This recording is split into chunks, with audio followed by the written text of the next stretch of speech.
Coming up next on This Week in Computer Hardware, Kepler, NVIDIA's 680 GTX is here. Ultrabook gaming, check out the Acer Aspire Timeline Ultra M3. It's mobile Kepler. 60 terabyte hard drives. Hammer means laser-powered hard drives. Think terabits per inch. A super-powered home server, and why Raspberry Pi sucks. It's all coming up next on Twitch. Netcasts you love. From people you trust. This is TWiT. Bandwidth for Twitch is provided by Cachefly at CACHEFLY.com. This is Twitch, This Week in Computer Hardware, episode 162, recorded March 22nd, 2012. The GTX 680 is here. This episode of This Week in Computer Hardware is brought to you by Netflix. Watch thousands of TV episodes and movies on your PC, Mac, iPad, iPhone, or TV instantly. All streamed directly to you, saving you time, money, and hassle. For your free 30-day trial, go to netflix.com/twit. Welcome to Twitch, This Week in Computer Hardware. I'm Patrick Norton. This is the show where we bring you the most exciting and most engaging news in PC, Mac, and, well, pretty much any other hardware we get excited about that involves computing. Joining me, as always, Mr. Ryan Shrout. I'm not going to ask him how the basketball thing is going, but I am going to ask him how excited he is for today to finally be here. We know why.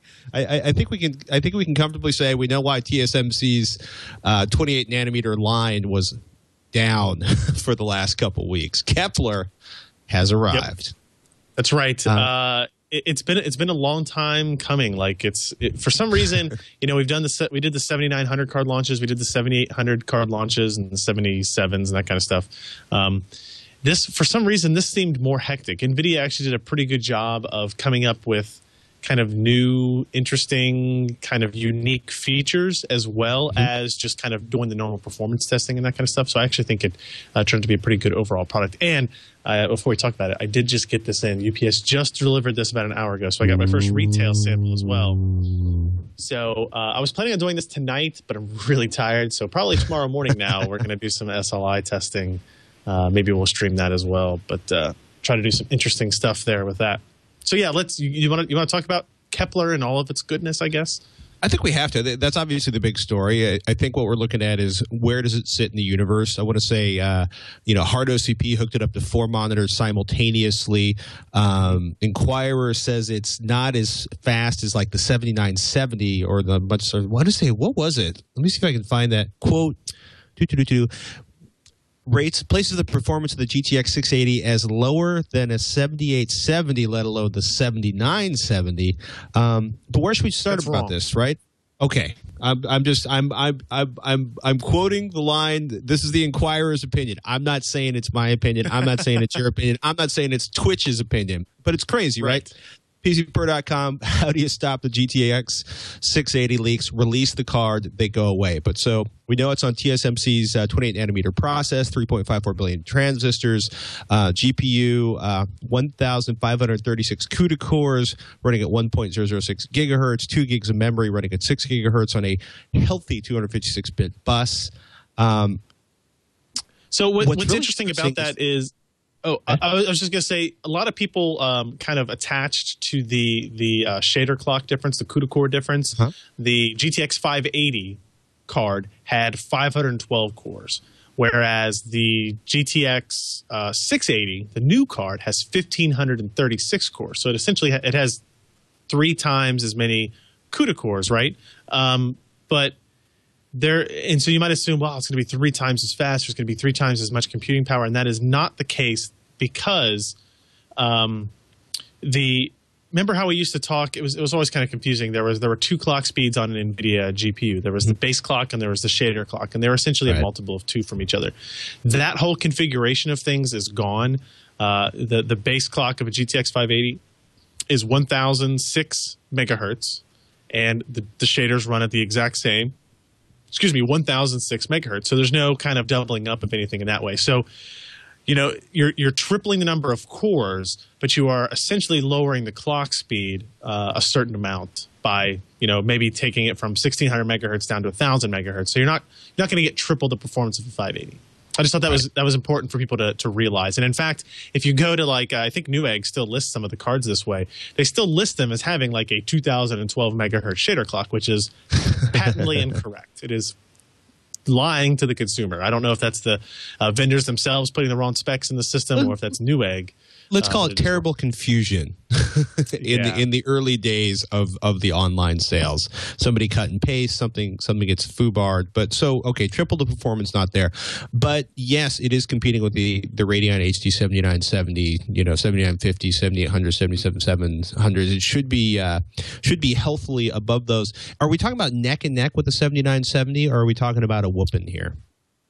I would say it's actually a healthy jump past the 7970. We test 6 games, 2 synthetic benchmarks, and power and that kind of stuff. Of our 6 games, 4 of them were healthy wins, which I would consider, 12, 15, 20% performance advantages for the GTX 680. And that's pretty substantial. One game, you had like a 10 to 12% advantage back to the AMD card, and one game was a tie.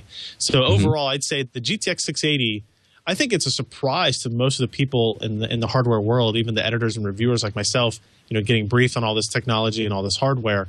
I was surprised to see the 680 be this much faster than the 7970. It's not world changing, but I expected it to be pretty close, maybe 5% better in some games and 5 to 10% worse in some games. But it seems to me to be a healthy majority ahead, and a lot of the articles and other quotes I've seen have agreed with that sentiment, that it is surprising, not just faster, but it was surprisingly fast.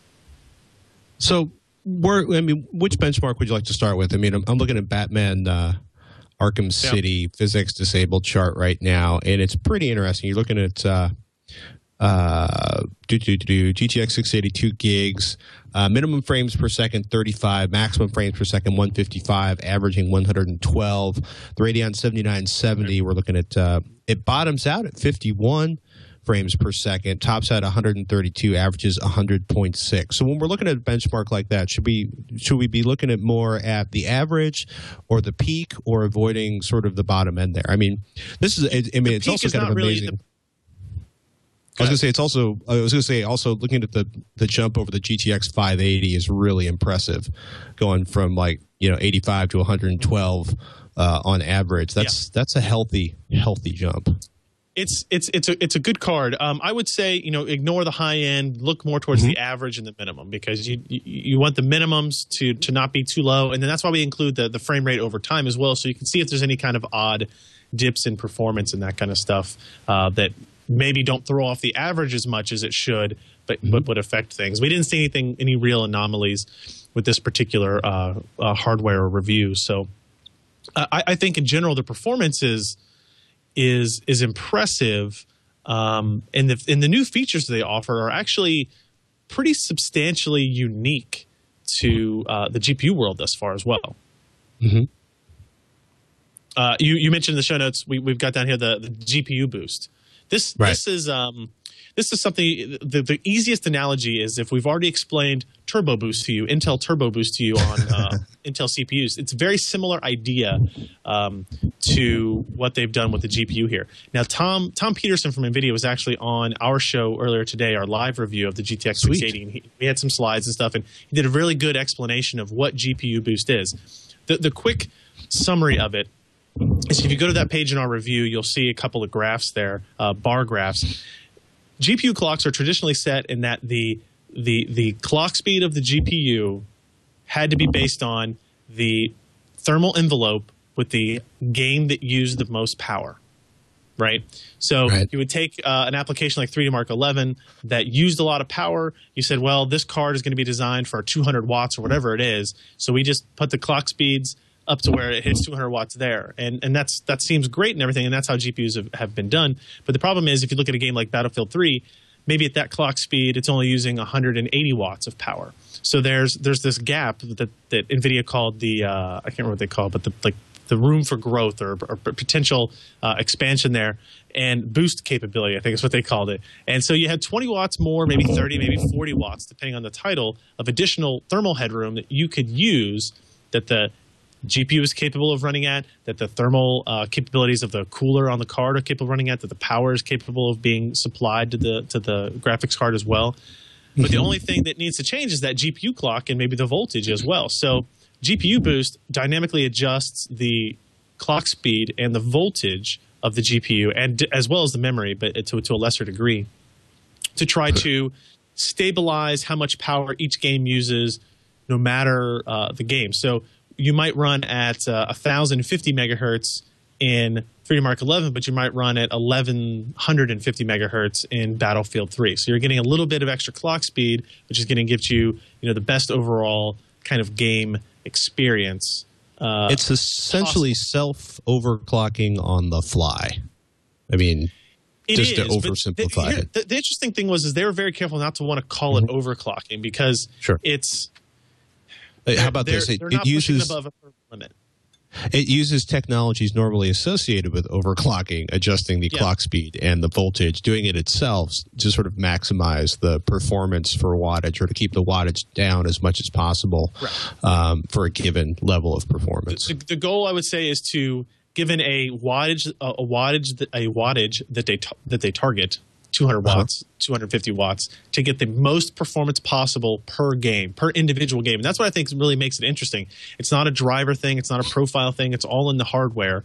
And if a game like Batman Arkham City is bottlenecked by something else, not the clock speed, it'll change things around so that it has room to grow inside that thermal envelope. So it's actually a pretty interesting technology. Now there's concern that this will introduce some variability into the market. It means that the 680 that I buy and the 680 that you buy could perform slightly different due to variations in silicon and thermal properties of each chip as it comes off the line.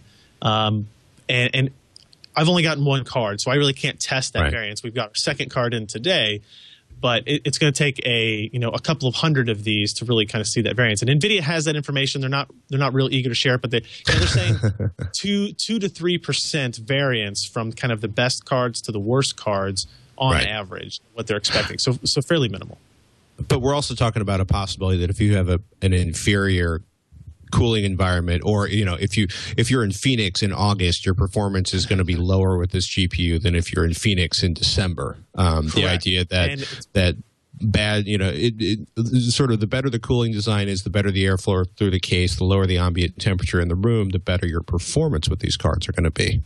Yeah, and so if you have an open air design like we tend to test our things on versus in a case design versus in a poorly cooled and poorly circulated case, you might see different results. And I think there will be some facet of the consumer that doesn't like that variability. AMD was kind of doing their cold calls the day before launches, as tends to happen with both of these companies, saying we guarantee that all cards will perform at the same performance no matter what system they're in within these tolerances and blah blah blah. And there's validity to that, and there's credit to that, that there will be variances from card to card, from user to user, depending on the system and depending on the silicon that you get and all that kind of stuff. And even depending on what kind of add-in cooler that an add-in card vendor might add onto their system, right? So there's a lot more that's going to go into it, but it's going to make a reviewer's job a little bit more complicated because now we have to take into account all these different types of things. For the first outset like this GeForce card, it's a reference cooler. There's not going to be anything that really is going to change on it. So we'll be able to run our testing, see if we have any variance there. What is the clock speed we get when we run Battlefield 3 on the reference card versus what is the clock speed we get on Battlefield 3 when we run it on this Galaxy card? What kind of changes are we going to see in that kind of way? So they actually had a lot of other cool features. We don't need to dive into too much, I guess. Adaptive VSync, frame rate limiting. Both of these are software features that you can enable through, I guess, the individual tools from EVGA and MSI and ASUS and those guys that actually do really cool things that nobody has really seen before. Frame rate limiting is great if you play old games and you don't necessarily need 200 frames per second. In Left 4 Dead 2, for example, but you still want to play the game, you frame limit it at 80 frames per second. It only renders 80 frames per second, and you get power savings because of that. In our testing, Deus Ex used like 45 or 50 watts less power when we frame limited it to 80 frames per second versus just letting it go all the way out. So there's some cool things that they've done in here besides just improve the hardware and the performance.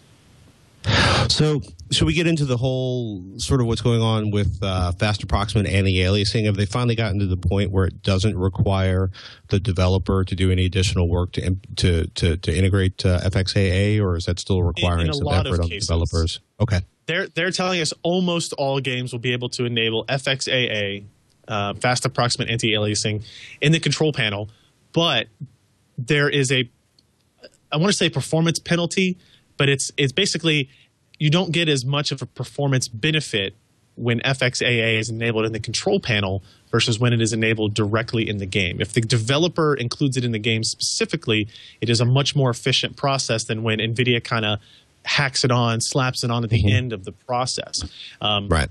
And it's still better than 4x MSAA, right? But it's not going to be as cool a feature as it is when you can enable it directly, like in Battlefield 3 or in Deus Ex and those other types of games. It's still pretty cool. And they also announced TXAA, which I think stands for temporal anti-aliasing. I don't know. I guess the X doesn't stand for anything, but this is a new technology that they're claiming will do, the image quality of 8x AA for the performance cost of 2x AA. But right. This is also another instance where it has to be implemented by the developer in the engine to begin with. But they had a pretty good list of those companies. The Unreal Engine 4 was going to have it, and once you go from there, it's pretty much everybody, right? So. It could be interesting addition, but it was one of those things we just kind of included in there. But it's not really a benefit to gamers today, and I don't know if it will be a benefit to gamers really in 2012 to any kind of major degree. And in terms of the power consumption on this, are we looking at something like 15 watts at idle? It seems to scale down really nicely when you're not touching the 3D or doing minimal work with 3D on the computer. It scales pretty well at idle, not as well as the AMD cards. It doesn't. Okay. It doesn't. The AMD cards still have this zero-core technology that basically allows the GPU to almost turn off completely when the screen actually goes to sleep mode. The idle power is a little bit better on the AMD cards, maybe 10 watts or something like that. Not a huge amount. What is interesting to me when you talk about power consumption with the GTX 680 is that the GTX 680 uses less power under a full load than the HD 7970 does, while outperforming it. And that's not entirely unusual for processors or graphics processors, but I think a lot of people have made this comment. We've never seen that from NVIDIA before. They are usually the progenitors of the large, hot chip. It's fast, but it's large and it's hot. And in this case, They built a smaller, more power efficient, and better performing GPU than AMD did. And it's a pretty impressive feat to be able to do all three of those things in one whack.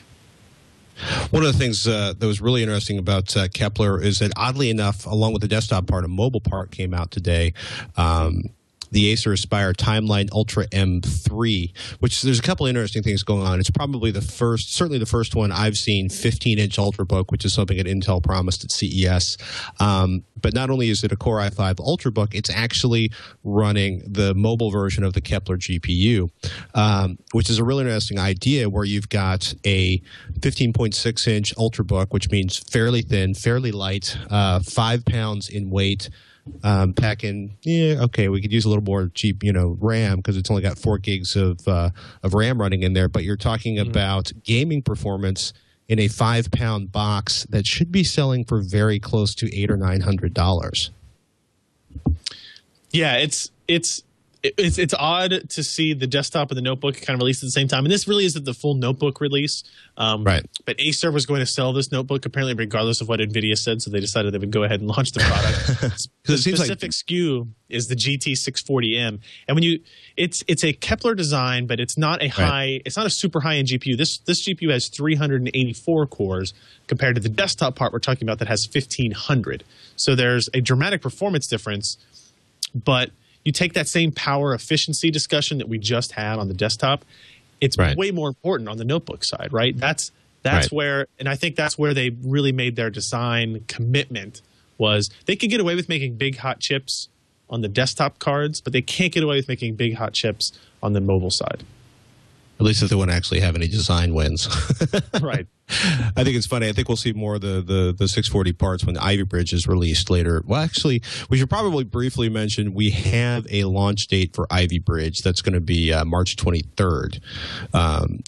Do we expect the desktop and the notebook parts on the 23rd, or just the notebook parts? To be completely honest with you, and usually I just say I don't know anything about it. I don't know anything about the date of March 23rd. I do not believe that this is a correct assumption. Maybe they're going to launch a couple of notebooks on the March 23rd and kind of announce them or something like that. But as far as component parts, like parts you'll be able to buy and build a system in, I don't think we're talking about March 23rd as anything specific. Or I should point out, if it is, Intel just decided not to tell me anything about it, which I doubt. Guru 3D is basically claiming that March 23rd is the launch date, and then April 29th. I'd heard that in a couple of places, people mentioning that specific date. I just don't know exactly what I was referring to. There was one other thing I wanted to ask about the mobile stuff on the Kepler side.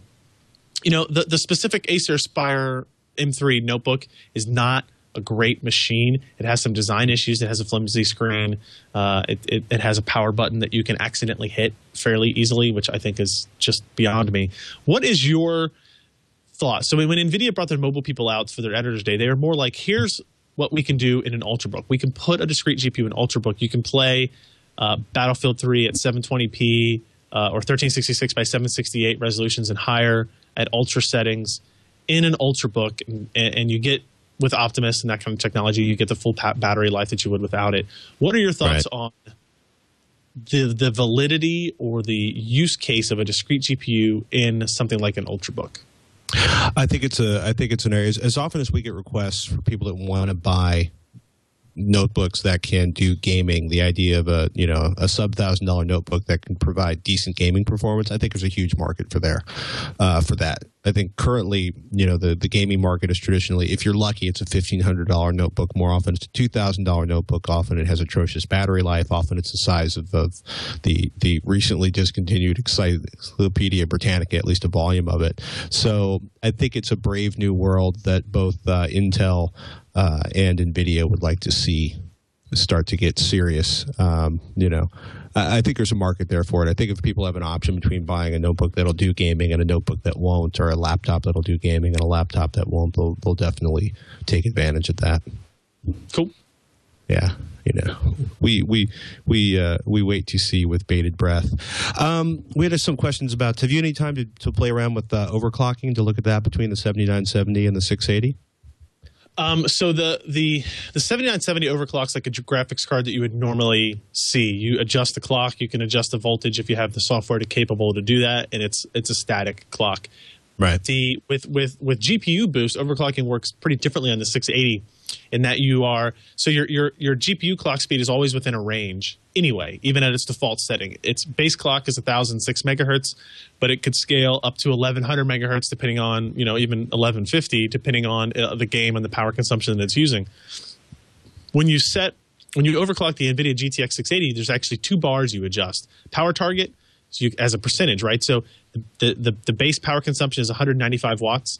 You can adjust that up to 250 watts. You can push more power into this card at the expense of heat, noise, and that kind of stuff. And if you do that, you're giving the card permission to go over 195 watts. And then you can adjust the GPU clock offset, which basically takes that range of clock speeds that GPU boost enables and just shifts it up. So if you add 100 megahertz clock offset, now your new base clock is going to be 1100 megahertz, and you can scale up to 1250 or 1300. If you add 200 megahertz offset, which is I wasn't able to do, your base clock is now 1200 megahertz, and you could go up to 1400 megahertz. I did see a report of somebody, one of those crazy LN2 overclockers, that was able to hit like 1.7 or 1.8 gigahertz on the 680 already. So outside the realm of the normal consumer for sure, but still interesting to see. I should also point out to one of the people in the chat room, Zephyr, is every time I see an Ultrabook, I just imagine how fast it'll die due to all that heat in that small envelope. The nice thing about the engineering behind the MacBook Air and the Intel-engineered Ultrabooks is that they have engineered some very, very effective heat management, basically thermal management inside of the device, and the processors aren't generating that much heat. So believe me, I've already spent 36 hours in a 95-degree room, basically running background operations with like 70% of my processor on a MacBook Air, and the heat's not going to kill them. Dropping them down a flight of stairs is generally what's going to kill a notebook. So. One of the nice things about the release of the GTX 680, of course, is something we tell you to wait. We tell you to wait to spend your money. Don't buy parts now and assemble a computer in 6 months. We tell you to save your money and then buy all your parts when you're ready to build the machine, because prices drop. So now the GTX 580 is hitting $360. No, excuse me. $390, $360 after the instant rebate, and Newegg will ship one actually to you for free. The EVGA Superclock GTX, yes, for free. The EVGA Superclock GTX 580, somewhere around $440. Do you think we can expect our friends at AMD to start dropping prices anytime soon, or are they going to try to hold steady for a few more weeks? I think they'll hold steady. I think the 570s that are out there and the 580s are on their way out. There's a very limited stock left in that. What's interesting here is we often get questions about upgrading to SLI versus buying a new card. If you have a 580 or a 570 today, you can get a 570 for $250. Right. This is a great time to go get that second one and double up and get SLI performance. It's going to be right up there with a 680. And if you've already got a 580 and you want to spend another $350, $360, $70, now is a great time to get that second card to upgrade your system before they're gone forever, and you have no choice but to upgrade to the new, more expensive model. One of the mellower rumors this week is that Google is actually rumored to be releasing a $199 Nexus tablet, or tablet as most people would normally say it, which is an interesting concept. There's a picture up on PCPro.com from TechIzer, and it's an interesting idea. It's a reference tab, 7-inch reference tablet, sort of like a giant Google Nexus smartphone, and they think that's going to be coming out from Google as a base platform for other vendors to take a look on at design. Recent rumors, quote, suggest that an Android tablet is a done deal according to sources within Google's supply chain. The Nexus tablet will allegedly feature a 7-inch form factor, be powered by a TI OMAP 4 processor to keep costs low instead of using a Tegra 3, and run an updated version of Android, specifically Android 4.1. The Verge claims that the Nexus tablet will retail for $199 in the United States. Sounds great to me. I hope it happens. I think something like that is kind of necessary if you really compete against the iPad directly, kind of like a hardware software merging of things. I'm not saying cut out all the other Android partners or anything like that, but create one platform kind of like they did on the phones, and leave that as like the goal for every other vendor to aspire to. So I'd like to see what the performance looks like. Yeah, they're not real. I think they're saying it's using a TI OMAP 4 processor, but you never really know at this point. The last little bit of news before we get into some emails is apparently Seagate is ready to hit the 1 terabit per square inch storage mark, and this is using something called heat-assisted magnetic recording, which I really don't know much about. But when I saw that this meant the possibility of 60 terabyte hard drives, I was compelled to put it in the show notes.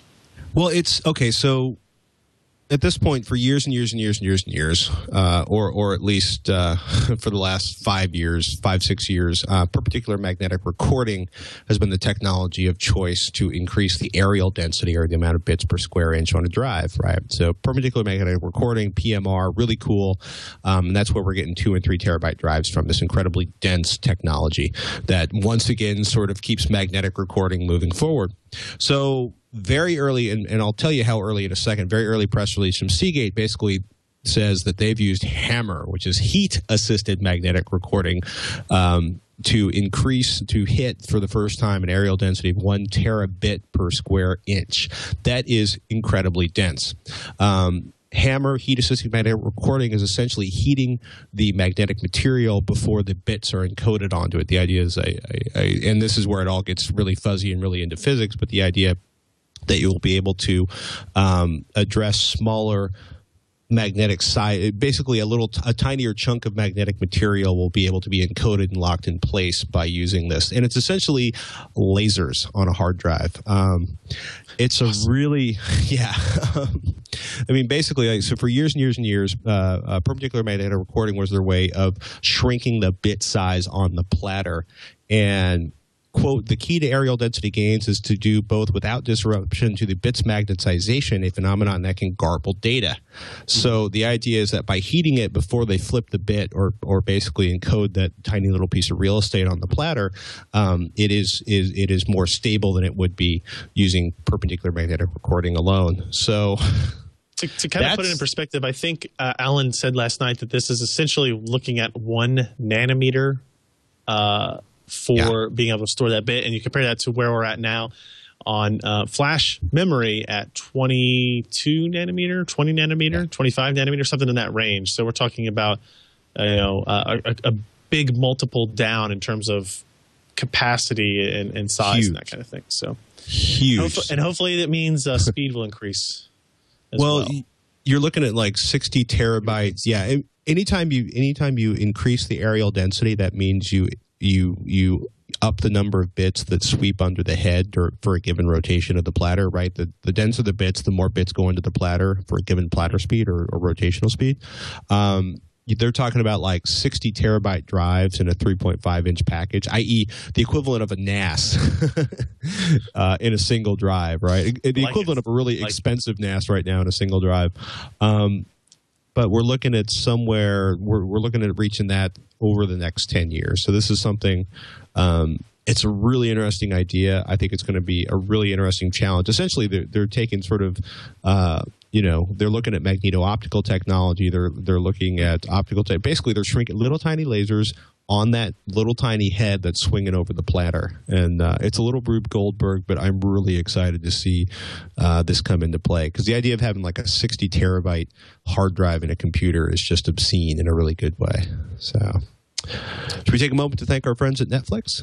Yeah, we definitely should. We want to thank Netflix, of course, for sponsoring today's episode. If you listen to this show, you know that we love Netflix. You know all about what it offers. We're going to tell you again because we're going to tell you until every single person signs up and gives us a try. So Netflix is a service that lets you stream TV shows and movies to basically anywhere you want to be. You can stream it on your TV. You can stream it on your TV through your gaming console, like your Xbox 360, your PlayStation 3, or Wii. You can hook up a Roku box. You can hook up an Apple TV. Check your DVD player or your Blu-ray player, or even your TV. It might already have Netflix streaming support built in which case you are ahead of the game and ready to enjoy the service. Now, you can also watch on the go if you have an iPhone, if you have an iPad, if you have one of many Android phones. Not all Android phones, but quite a few now are supported by the Netflix streaming applications. And one of the cool things about being able to watch on the go is that you have the capability to start watching a program, whether it be a TV show or a series or a movie or whatever it is, before you leave the house. Say you start it in the morning and now you got to get on the bus and go to work or go to school or whatever it is, you can finish it on your phone and it picks up right where you left off. It's a really, really cool feature, and once you use it once or twice, you will fall in love with it, and you will wonder why anything else doesn't have that. And what's great with Netflix is you can watch as many movies or TV shows as you want. It's unlimited. There's no limit to the number of times you can watch an individual episode or an individual movie. You can stream them over and over again. If you have kids, you don't have to burn out your DVD player. You can just burn out the bits on the internet instead with all those cartoons that they want to watch. So we want you to try Netflix. We really like the service. We think you are going to fall in love with it. To do that, all you have to do is go to netflix.com/twit. That's important. The URL in there, /twit. You get 30 days free when you sign up. 30 days completely free to try out the service, see if you like it, make sure it's something that you want to continue to pay for. You can cancel at any time. No issues at all. Netflix.com/twit is the URL you need to go to, though, to try it out. And we want to thank Netflix for their support of This Week in Computer Hardware and the entire TWiT network. Ooh. We got a great email from Chris about Raspberry Pi. Would you like to read this one? Hold on. Okay. I'll read this one, but we want to remind people, email us. Twitch, TWICH at twit.tv. Send us your questions. Even if you don't have a question, this email that we're going to read from Chris, which was a great email, it doesn't really have a question. It's more of an informational piece to share with our readers, and it's actually really, really, really, really good. So Chris is was listening to us talk about the Raspberry Pi. We've talked about it many times on the show. It's this tiny, tiny little ARM computer that is powered by USB, essentially. It says, I'm a regular listener in Australia. I've heard you mention the Raspberry Pi several times, in particular, noting what a great cheap little media center it could make, especially in XBMC, because XBMC is being ported into it. While that could easily be the case, there's a major barrier to that you should make your listeners aware of before they rush out and buy them for that purpose. The problem is this. The Raspberry Pi SoC, the Broadcom BCM2835, has a puny ARM11 CPU, but it also has a Video Core 4 GPU with powerful hardware video decoding features that can cope with most common video formats at 1080p. Sounds great, right? Everything's going terrific. It has the capability to run MPEG 2, MPEG 4, H.264, WebM, all that stuff. Perfect for a streaming player, you would think. But here's the rub. They only provide software drivers for the GPU's H.264 decoding. So that is the only format that it will currently decode.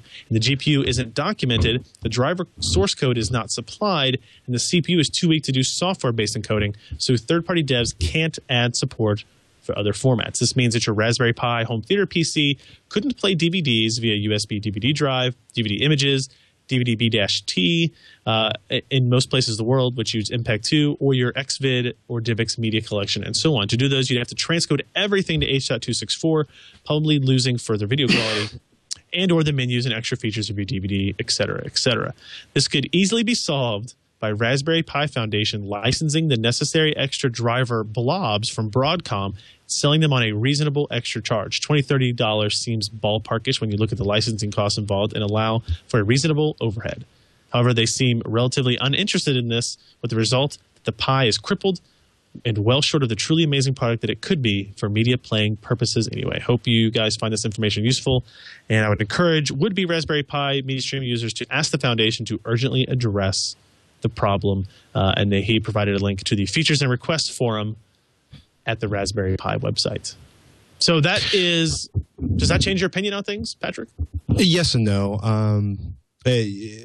Okay, so let's take a step back and talk about some of the issues with a lot of people don't realize there's a group called MPEG LA, which is the consortium. It's a group that was put together to handle the licensing of basically all of there's basically. I'm trying to think about where to start this particular bag of worms, this bag of weasels. There are basically MPEG LA. They're out of Denver. They're a company that manages the patent pools, because a whole bunch of companies have a whole bunch of patents related to MPEG 2, MPEG 4, IEEE 1394. Let's see. One that I didn't know, VC1, ATSC, and AVC H.264, right? Okay. All of these patents require licensing. A couple of years ago, it was really unnerving because it was looking like for videos that were not made for profit that were under a certain length, you did not have to pay a licensing fee. ... If you were creating videos like over 4 minutes or 10 minutes long and you were making them for profit, for example, Twitch, you would have to pay a considerable annual fee, like tens of thousands of dollars, to license that codec. Not a big deal if you're Paramount or Fox or Disney or, Pixar, who's now part of Disney, of course, et cetera, or if you're a gigantic company in, China or Thailand that's making Blu-ray players. However, if it's like Bob putting together an open source project, it gets really expensive. So on one hand, I can see why they wouldn't put in MPEG 2 support, right? Because, I don't think they were ever really looking at these for being a DVD player or a Blu-ray player, right? More importantly, right, because DVDs are last year and Blu-rays require HDCP compliance, which they're not going to get. An open source project is simply not going to get licensed for HDCP, at least not in any way that I think particularly likely. It's possible, but I wouldn't hold my breath. So in that sense, I would probably I would probably be more irked, like, oh man, I've downloaded 10,000 videos that are, MKVs, and I need my Masquerova support. And the Masquerova, is a container that can hold any of a number of different audio and video codecs inside of it. And it gets really complicated, and it gets really hard to support all the codecs. They chose the best, most efficient codec. They made it available. You can transcode to that codec from several commonly available server software so that your gigantic video collection, which you should be streaming from your server anyway, can transcode to H.264 on the device. And by the way, it's like a 0.1 release for a brand new piece of open source software that just hit. So would I like to see everything supported and everything available? Absolutely. Am I too worried about it? It's a freaking $25 to $35 toy, and I'm really excited to get my paws on one when the availability is around. So that's not a deal breaker for me. Okay, fair enough. I also may be more laissez-faire about this than I should be, but I would never. Obviously, compared to this particular reader, so. Absolutely. It would be nice to have all the codecs supported, but I'll be honest with you, it's hard to get all the codecs supported on a Core i5, Core i7 running Windows, because there's a lot of codecs out there, and some of them get unbelievably complicated when they shouldn't be with their implementation. So I look forward to the support for multiple platforms growing in the future, but right now I love H.264, and that's really what most of my collection is in. So maybe that's the other reason I'm not too upset about it. We had another email. This was in the show notes from last week. I wasn't sure if you guys got to it since I wasn't here. The M11X. I think we did, but it would be a good one to revisit because let's get your perspective, because we were looking at it, right? And at first it looked like they had shut down availability on it, but it turns out I found the one page at Dell that didn't actually have an open buying link. But Abraham's basically wants to know, he wants to buy an M11X, but he wants to know if he should buy it now or wait for the 2012 version to hit stores or hit Dell.com. Since this is not an urgent buy, I can afford to wait a few months. Also, I'm on the fence between this one and the MacBook Pro at the lower end. So the Alienware M11X, of course, is their little tiny gaming machine. It's about a year old at this point, but is a really nice piece of hardware, and actually relatively subtle by Alienware standards when you're looking at the design. It is, yes. I would say... I guess it would depend on if you wanted the M11X because of that specific system, if you wanted an M11X because he wanted a light, easy to move around kind of mid-range gaming machine, in which case, we talked about that Acer Aspire M3 that I don't think is a very good machine, but I think it is an indicative of what good machines will have in the not too distant future. You got to think about Ivy Bridge notebooks coming out with Kepler GPUs in Ultrabook form factors, and that to me is a pretty compelling combination for a mobile gamer type thing. Maybe I don't have to have an M17X with a 6990 in it that kind of burns my legs when I leave it on there to get a modest gaming experience out of it. So I would say I would wait. If I were him, I would wait, especially because the M11X, that model of it is long in the tooth. The hardware in it is right at the edge of doing it, and that's coming from me, who is typically not the kind of person that tells people to hold on and wait. I'm usually kind of the buy now type of thing. Just get the notebook; you'll love it. We have an email. Let's do the email from Paul about home streaming computer with older hardware. He says, I'm looking to set up a Windows Home Server machine, and was wondering if one of the machines I've got lying around will suffice. It's a Core i3 second-gen machine with 4 gigs of memory and onboard graphics and a 2 terabyte Western Digital Black hard drive. Will this be good enough for streaming video, or is the processor too weak? Well, I was laughing because it's like whenever I see that, is this old machine capable of being a server? Invariably, it's like a 90 megahertz Pentium, or a first generation Athlon.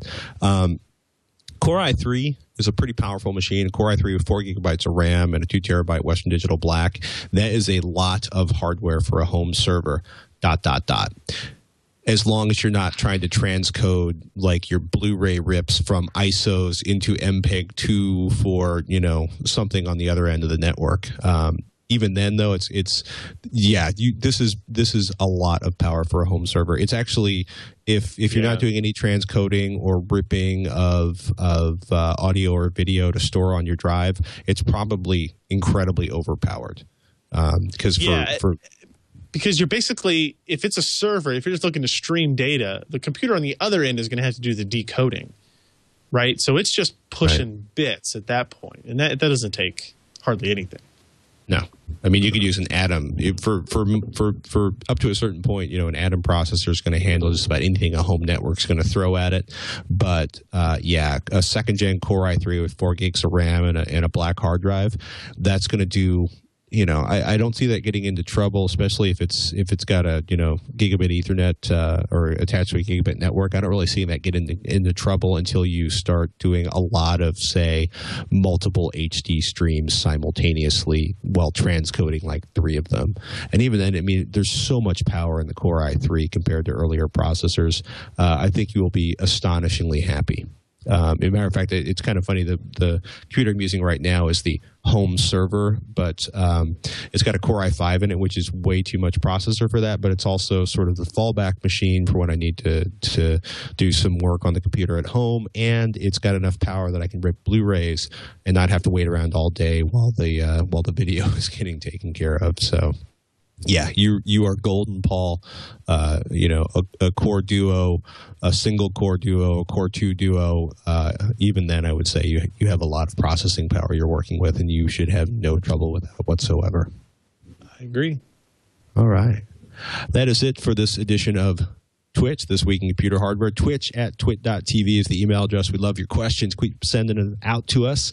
And so you're going to go home and go to sleep, or you're going to try to burn through one more GPU? I tell you what, this graphics card is just staring me in the face the whole show, right? And I haven't even taken the tape off the edges, and I'm kind of like, man, maybe I should just plug it in and let's make sure it works. Do one run of 3D Mark or something like that. Suddenly it's 4 a.m. and you're thinking about it. Yeah, exactly. And that's what I think I don't want to get into that. And then, because then I'll want to set up and stream and people can watch, and I'll probably go home.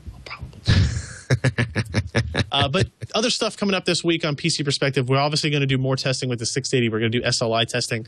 We're going to do kind of more comprehensive multi-display testing, Eyefinity versus NVIDIA Surround. We did a little bit of that in the initial review, doing some 5760 by 1080 benchmarks, which are pretty interesting. And now that we have all this new space in the office, I don't have to like move displays around to set it up. We've already got a permanent 5760 by 1080 location for testing, which is nice. Nice. And then we also have maybe an answer from AMD. We have the MSI Radeon HD 7970 Lightning card, which is kind of one of these super over-engineered graphics cards from MSI that will have all kinds of overclocking headroom that we are hopefully have a review up later this week as well. So that's what's coming up on our side. Guess more GPUs, right? More GPUs. Z77 motherboards coming soon too. So keep an eye out for that. Yeah, we've got World Backup Day is coming up at the end of the month, so we're doing an entire episode of Techzilla next week. On our Thursday episode is going to be all about backing up your system, backing up your system online, backing up your online to somewhere else, backing up your somewhere else to a third place. Basically, it's an all backup edition of Techzilla, and we're looking forward to that. It should be exciting. It's kind of funny, the idea that there's a World Backup Day. So we're actually going to be doing some video. It's going to be carried on the worldbackupday.com website. So I like the idea that Reddit spawned a World Backup Day. So Reddit I will can also spawn just about anything, it would seem. Yeah, but in a way that doesn't scare you as much as 4chan. No. Oh, yeah. No, I agree 100%. That's it for this edition of Twitch. I'm Patrick Norton. I'm Ryan Shrout. We'll see you next week on Twitch.